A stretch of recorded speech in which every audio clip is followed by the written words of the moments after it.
चाहे वो आपके घर के थे, बाहर के थे, और चाहे उन्होंने कितनी ही पीड़ा आपके मनों में को दी, आपका मन मालिन्य हुआ और आप जो है मरने के समान जो है भागने लगी और आपको यही हो गया अब तो मैंने मरना है। फिर आपने अंतिम द्वारा पाया मनु भैया का, यहाँ आके आप ठीक हुए। आज भी एक बहन से मैंने सबको मिलाया जिसकी बहुत सालों से हाजिरी आती थी और वो बिल्कुल बंद है, ठीक है। अब वो आती है, घूमने आती है, अपने पति के साथ आओ घूमने, पहले ठीक हो जाओ। और अब तो आपने देखा है पिछले 1 महीने में 90% लोगों की यहाँ हाजिरी खत्म हो गई, 2-4% रह गए हैं। 2-4 ही आप लोग देखते हैं कई सौ में से, तो वो 2-4 ही रह गए हैं और वो भी जल्दी बंद हो जाएंगे। मेरा ऐसा वादा है, दावा है, और वो पहले से बहुत ठीक है जी। बहुत बहुत धन्यवाद, आपने बहुत सारा समय दिया हमें और लोगों को भी हमने बहुत अच्छी जानकारी दी और हम समझते हैं कि आने वाले समय में और भी अच्छी जानकारी आप देंगे ताकि सरकार तक भी वो बातें पहुँचें और देशवासियों तक भी पहुँचें। और मनु भैया जी जो नाम देखिए, है, सरकार तक तो ये बात कभी इसलिए नहीं पहुंचेगी कि जितने भी महात्मा हैं वो यज्ञ से कुछ करके दिखा नहीं पाएंगे। और अगर सरकार तक ये बात पहुंच गई कि मनु भैया ऐसा काम करते हैं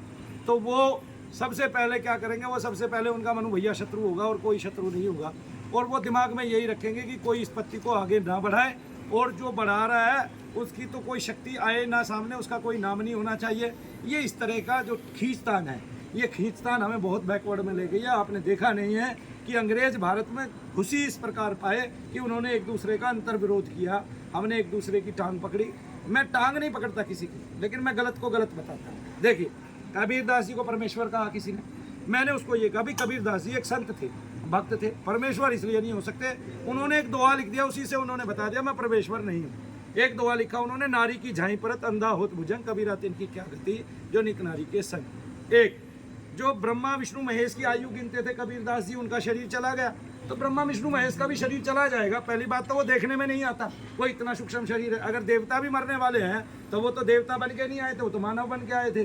तब उन्हीं का और उनके बाद उनके 40 लाख अनुयायियों का या उनके बाद 1 करोड़ अनुयायियों का अगर आज पतन हो गया या देह पतन हो गया तो इसका मतलब ये थोड़ा ही ना है कि वो परमेश्वर हो गए।